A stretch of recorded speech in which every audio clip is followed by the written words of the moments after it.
Meus amigos, que final eletrizante foi essa segunda temporada de The Last of Us. Eu confesso pra vocês que eu achei muito corajoso o que eles fizeram ali no final, mas obviamente eu tenho minhas ressalvas sobre esse último episódio, porque eu acho que ele tem muitos problemas, tá? Mas vocês notaram aquele livro infantil da Ellie e o real significado daquela história? E o Jesse amando a Dina, que é algo diferente do game? E o garotinho Serafita? E a cena final, né, com a Abby aparecendo, atirando na Ellie? O que será que vai acontecer na terceira temporada? Pois é, meus amigos, tem algumas coisinhas que esse episódio deixou no ar e o Tio Geek vai tentar explicar tudo o que aconteceu no último episódio da segunda temporada de The Last of Us. Simbora, porque esse vídeo tá longo e vai ser uma mega análise desse final.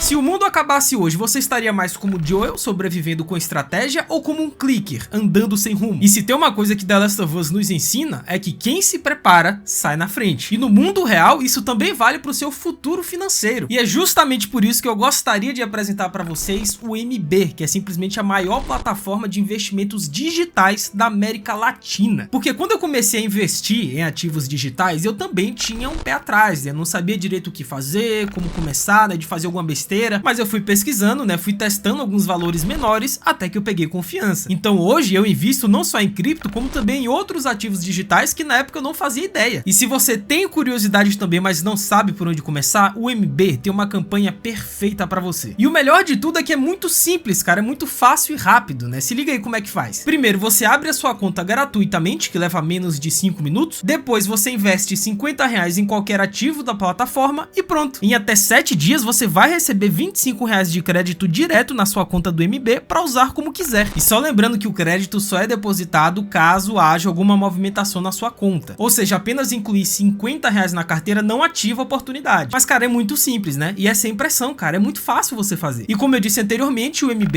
é a maior plataforma de ativos digitais da América Latina com mais de 4 milhões de clientes. Eles seguem todas as normas de transparência e regulação, né? Com supervisão do Banco Central, CVM e Anbima. Ou seja, é um ambiente seguro para dar o seu primeiro passo com tranquilidade. E atenção, tá? Essa campanha é exclusiva para novos clientes e foi prorrogada por tempo limitado. Então, se você tava esperando algum sinal para poder começar, essa é a oportunidade, velho. E só lembrando que a abertura é completamente gratuita e se você clicar nesse QR Code que vai estar aparecendo aqui no canto superior da sua tela, ou então clicar no link que eu vou estar deixando aí embaixo na descrição, você vai ser direcionado para essa super campanha do MB. Vão por mim, meus amigos, não percam essa oportunidade. Hello, my friends, Geek na voz. E após o episódio de Flashbacks, né, que foi o anterior, o 6º de The Last of Us, que na minha opinião foi o melhor episódio da temporada como um todo, mas retornamos para o presente, que nesse caso é o 3º dia em Seattle e o 3º dia da Ellie. E daqui a pouquinho eu vou comentar sobre isso porque tem a versão da Abby agora. Mas a Dina está no teatro com o Jesse tentando arrancar uma flecha cravada em sua perna, né? Então ela insiste que não pode morrer e o Jesse, desesperado, pede para ela se acalmar. Então ele joga um pouco de álcool no ferimento e oferece o frasco para Dina, só que ela recusa. E o Jesse, obviamente, nesse momento achou muito estranho, porque a Dina normalmente não recusa bebida. Então ele já tava ligando um ponto no outro e ele vai chegar à conclusão da gravidez. E mais tarde, a Ellie chega ao teatro e vai direto ver a Dina, né? Sem nem dar bola para as perguntas do Jesse. E a Dina, já enfaixada, confirma que ela e o bebê estão bem. Então ela pede para Ellie tirar a camisa para poder limpar os ferimentos dela. E o que a gente vê é um corpo cheio de hematomas e cortes extremamente parecidos com o do game. Óbvio que esse momento eles expandiram essa cena e eu confesso que eu gostei, tá? Eu acho que é uma cena que traz mais profundidade e essa cena merecia ter esse desenvolvimento no game, mas aqui a gente teve outra alteração em relação ao material original, né? Alteração em diálogo, porque no game a Ellie disse que tem medo de perder a Dina, enquanto na série ela troca tudo isso para poder contar o que aconteceu no hospital e com o Joel. Ou seja, a gente sabe que em algum momento a Ellie teria que contar isso pra Dina, mas eles alteraram o momento em que isso acontece aqui na série. E olha,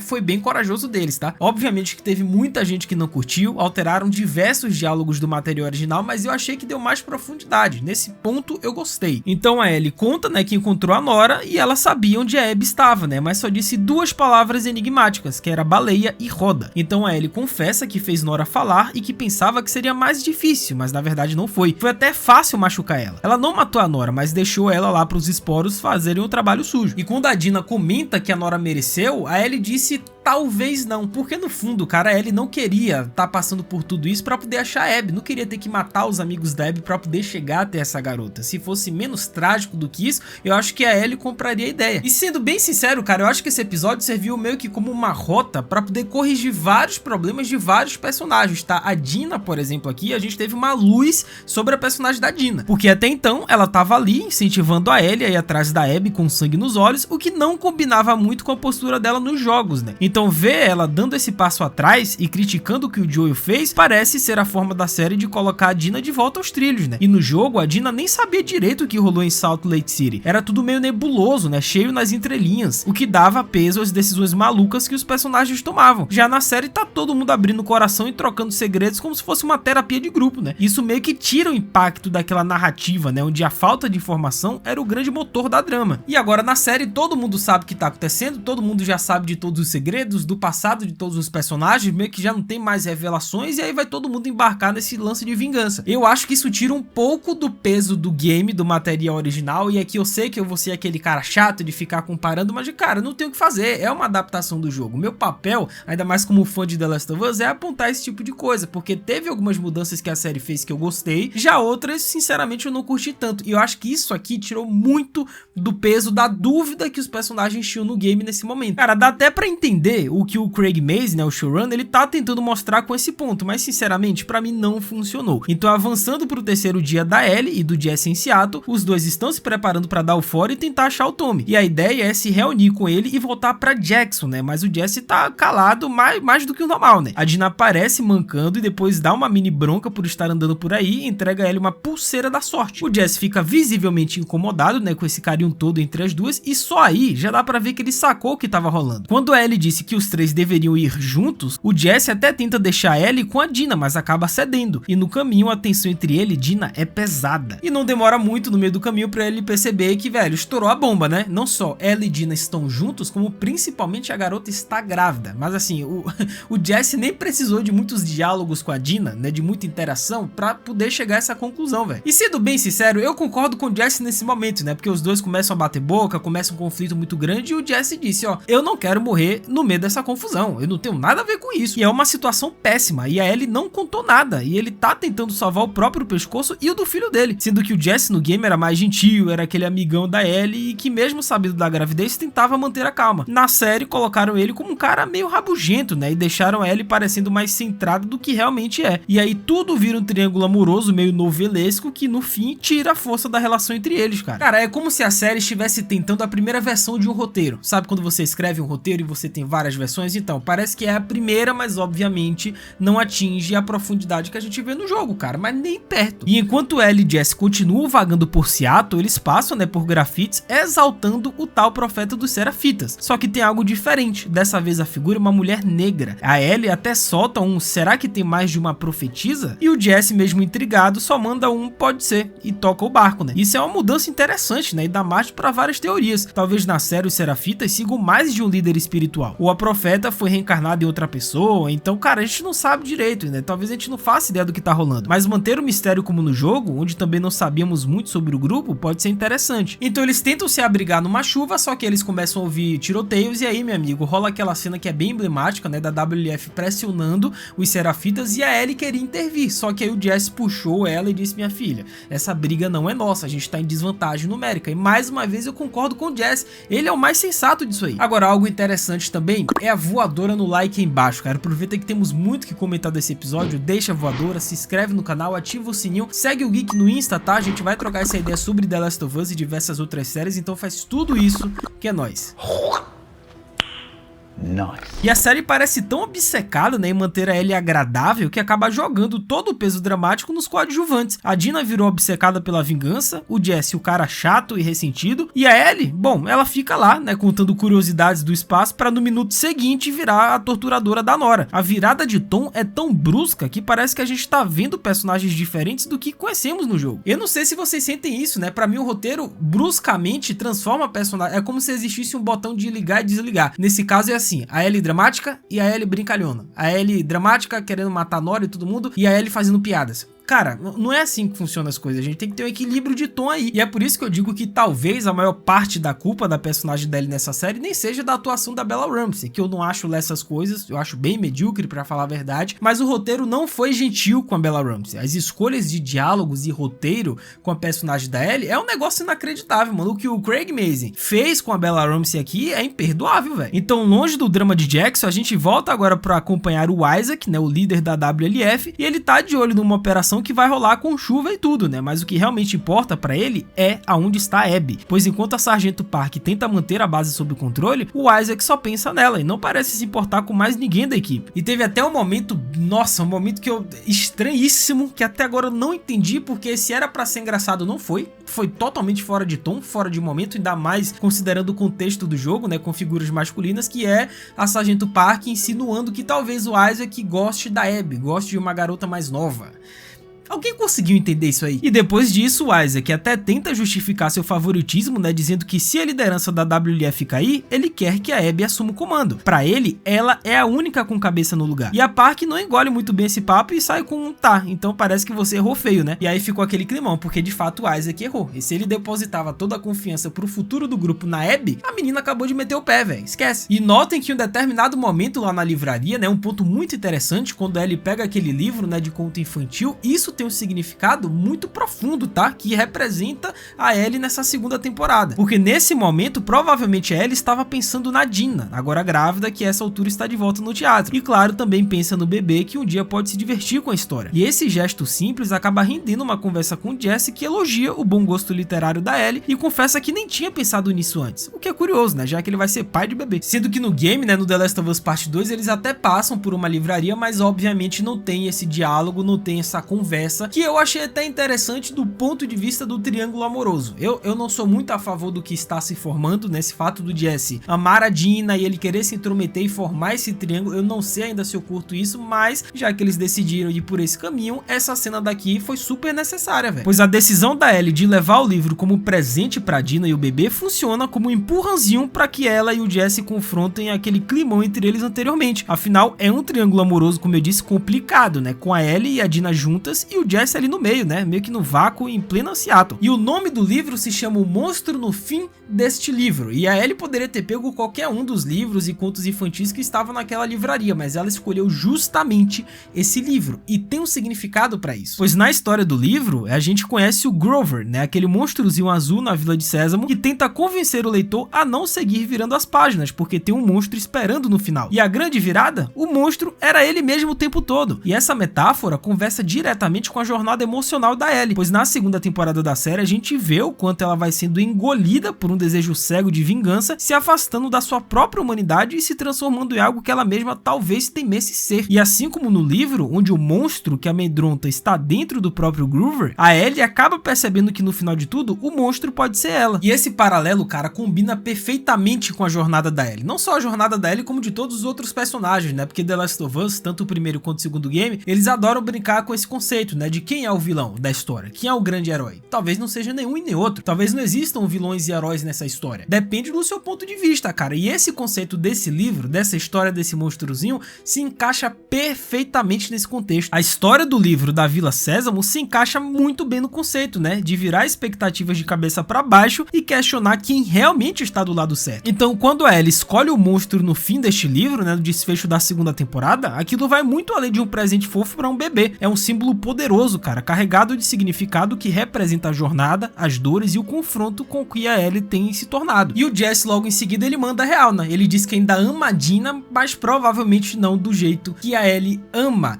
a Dina. E meu amigo, esse triângulo amoroso, eu não quero nem ver o que vai acontecer com isso no final dessa história, gente, porque se formou um clima tenebroso, hein? E o Jesse até conta uma história, né, que é uma adição exclusiva pra série, que não tem no game, né, que é do dia que ele conheceu uma garota, se apaixonou e que tentou fugir com ela pro México, mas aí ele decidiu ficar na comunidade, né, em Wyoming, Jackson, porque a galera acolheu ele lá, criou ele lá, e aí ele quer ser o futuro líder daquela comunidade, como é a Maria, como é o Tommy.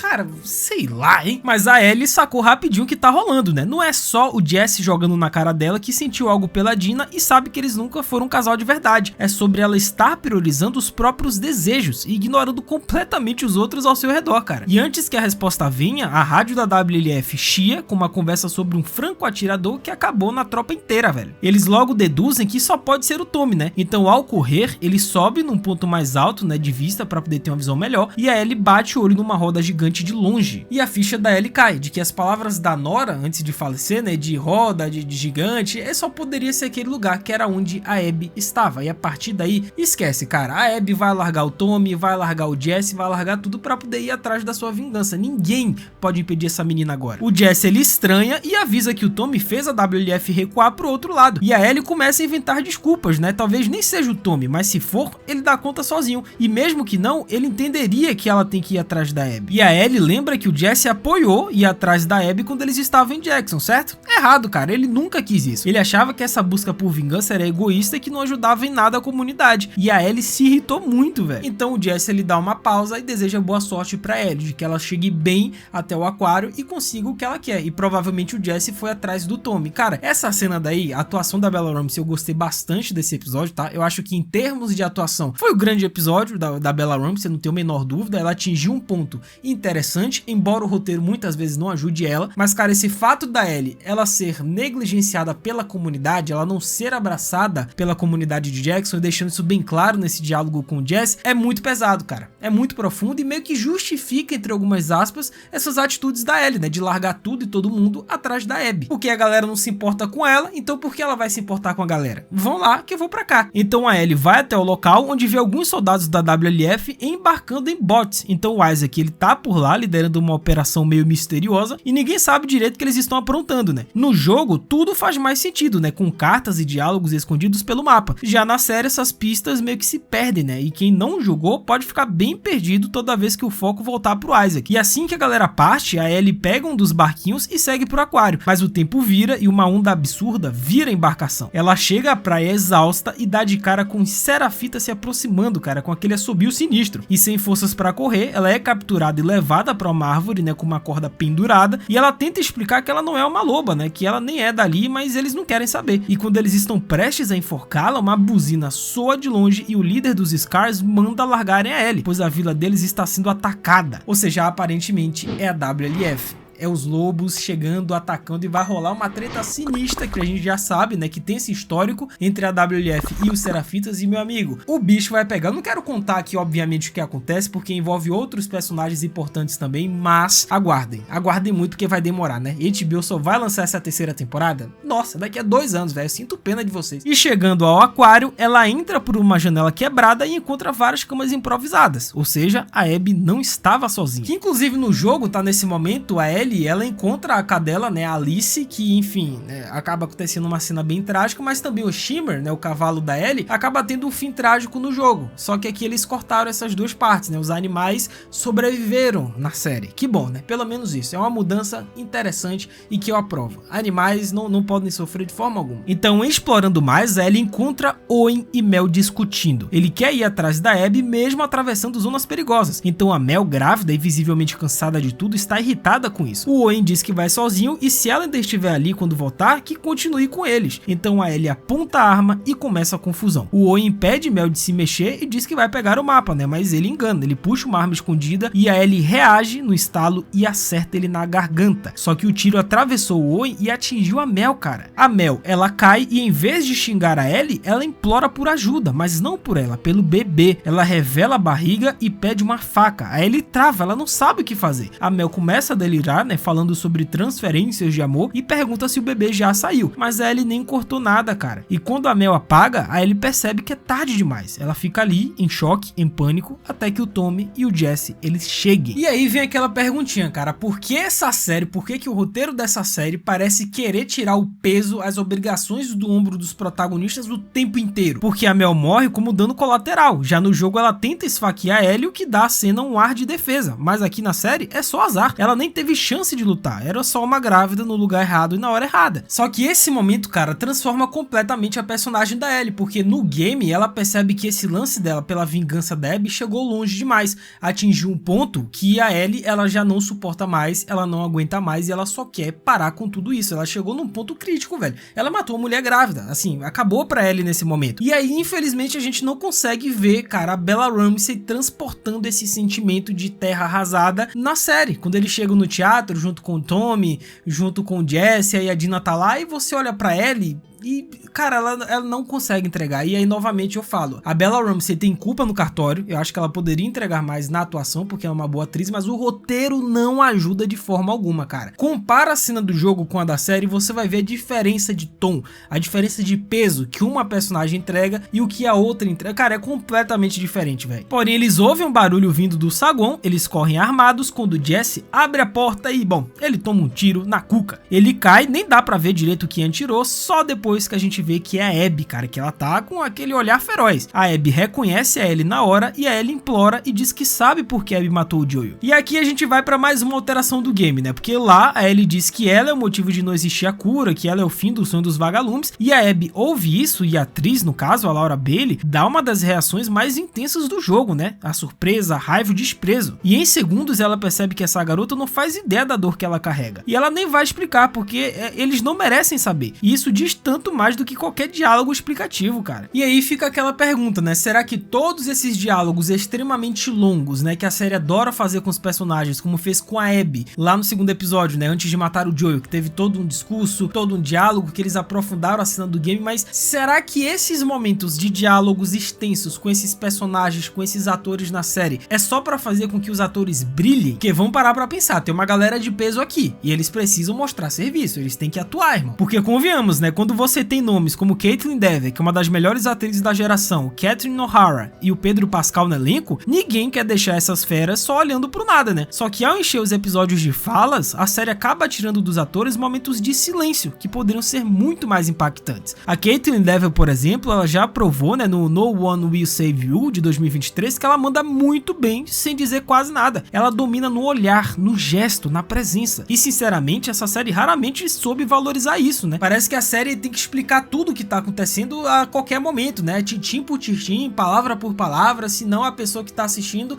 não vai entender a cena. Parece que às vezes subestimam a capacidade da gente de entender o que tá acontecendo em cena. Não precisa se falar muito, cara. Só mostra um pouquinho que a gente já vai entender. Mas enfim, a Abby deixa claro que ela estragou a única chance que teve e agora, sem muita conversa, aponta a arma, ouvimos um tiro, a Ellie grita e a tela apaga. Mano, fim da temporada. Como eu falei, pra você que não conhece a história, que tá intrigado, que quer saber o que vai rolar, sinto muito. Só daqui a 2, 3 anos, no mínimo. Mas não é o final, tá? Não é o final do episódio, porque corta. Temos um flashback, meio que no QG da WLF, que é aquele estádio que eles montaram, que tem agricultura, que tem um monte de coisa, assim, literalmente eles conseguem viver naquele lugar, mas ela é acordada pelo Manny, que é um personagem que a gente já viu nessa segunda temporada, e aí a gente descobre, quer dizer, eu já sabia, porque eu já joguei o jogo, obviamente, mas o grande público percebe que lá no cantinho tem escrito Seattle dia 1, e a gente passa a acompanhar agora a versão da Abby. Tudo que a gente viu com a Ellie em Seattle nos 3 dias, a gente vai ver com a Abby também, que inclusive outra coisa que eu queria mencionar, tem um momento, né, quando a Abby, ela é acordada e ela anda, né, pelos corredores ali da WLF, mano, tem uma cena que a câmera pega aqui em cima que parece que é um jogo, parece que é uma cena de gameplay que é impressionante, mano. Mas aqui temos a virada mais polêmica de The Last of Us Parte 2, né, porque no jogo a gente passa 3 dias com a Ellie em Seattle, como eu disse, matando a galera da Abby, ignorando completamente a treta entre os WLF e os Serafitas, enquanto isso a Abby é tipo uma sombra, né, sempre um passo à frente e sempre fora de vista. E quando ela finalmente aparece no teatro para botar um ponto final na história, a gente se dá conta de que estamos na metade da narrativa do que rolou de toda essa treta, velho. E apesar de todas as minhas críticas a essa segunda temporada de The Last of Us, eu tenho que tirar o chapéu, tá?